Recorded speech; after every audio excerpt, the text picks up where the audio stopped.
Hi, this is Mike, and we're looking at the Euro chart.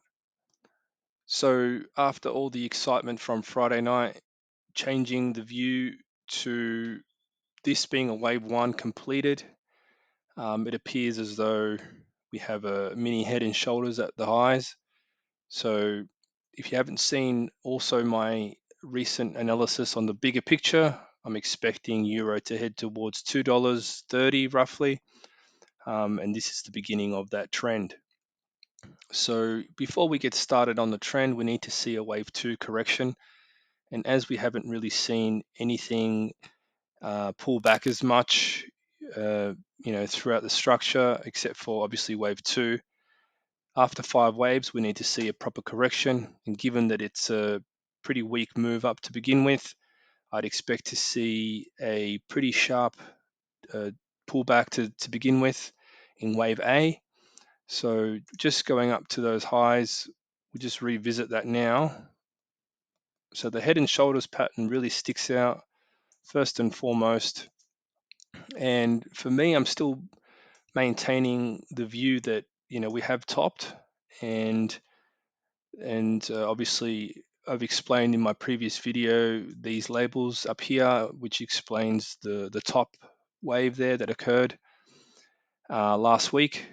So moving forward here, I did have some concerns about this corrective pattern here, which at the time I was doing the analysis, it was a bit unclear as to what exactly was going on in this area.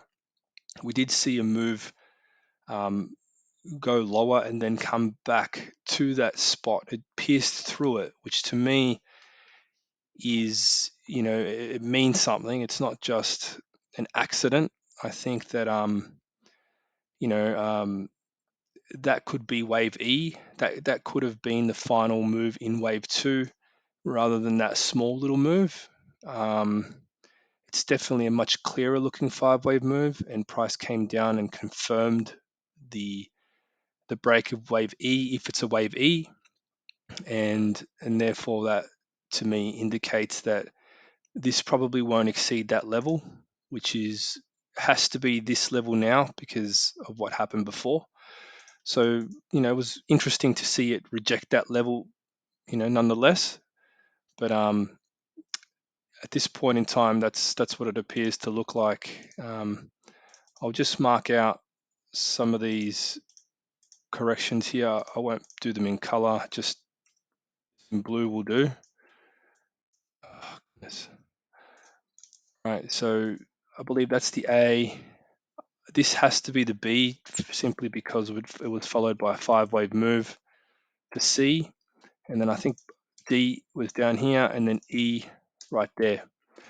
So the interesting thing about head and shoulders patterns is that they do contain the waves that, are in, the waves are part of these structures. And even though it's a technical move and all that jazz, you still need to find the waves amongst it. And if you don't find the waves, then, you can't really rely on these patterns in general, especially because if you're just relying on the pattern itself and your stop is at the highs, I mean that's a pretty long stop. It's not a problem, but it's if you can minimize that stop, the length of the stop, then obviously it's better. So that's why I tend to look for those levels that are important. So I mean, you could always, in these situations, like for example, when I went short, I put my stop at the previous high.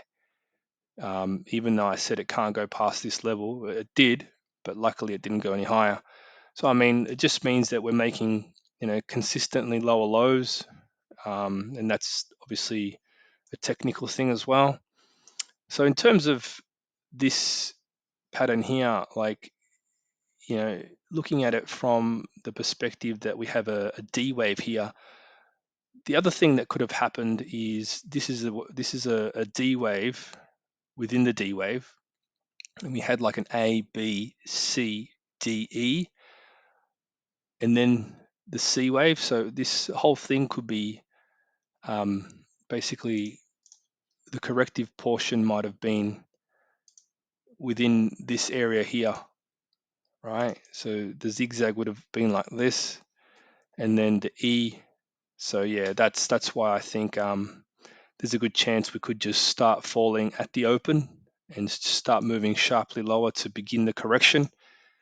So this is one of the reasons why with the crypto analysis, I don't think that we're gonna, I think there's gonna take a little bit of time before, we start moving higher, because we need to see that full corrective process unfold.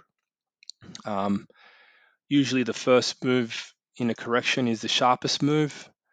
It doesn't mean that other parts of the correction can't be sharp, but given where we are in the whole thing, as I've mentioned before, previous wave 4 is usually a good indication of how low it will go.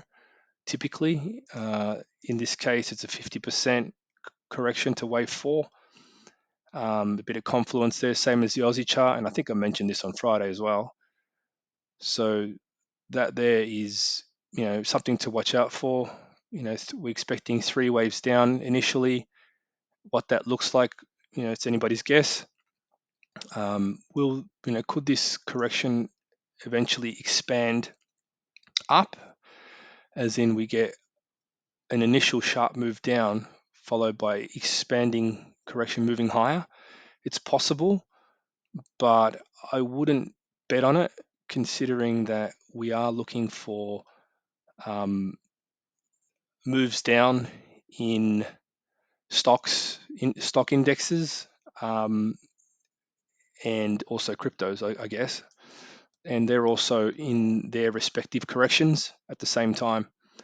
So given that, I'd say that we will head into a range here. We'll be range bound whilst these things happen, and obviously those moves can be traded. This is a fairly large start to a trend. For example, the length of the move since March 2020 up to, when it topped out, we've got almost similar length there. So potentially back when, this E wave was happening, some people might have thought that was the first wave up and this was a corrective process, which it looks like it started off being a corrective process. I mean, this wave here is just the mother of all fake out waves, is wave E. But obviously wave 5 needed to happen. In hindsight, it's easy to see, but nonetheless, it's definitely a big wave to start off a trend, and I think it will need its proper correction in order to get started. So yeah, hopefully you found this video interesting and informative. Thank you.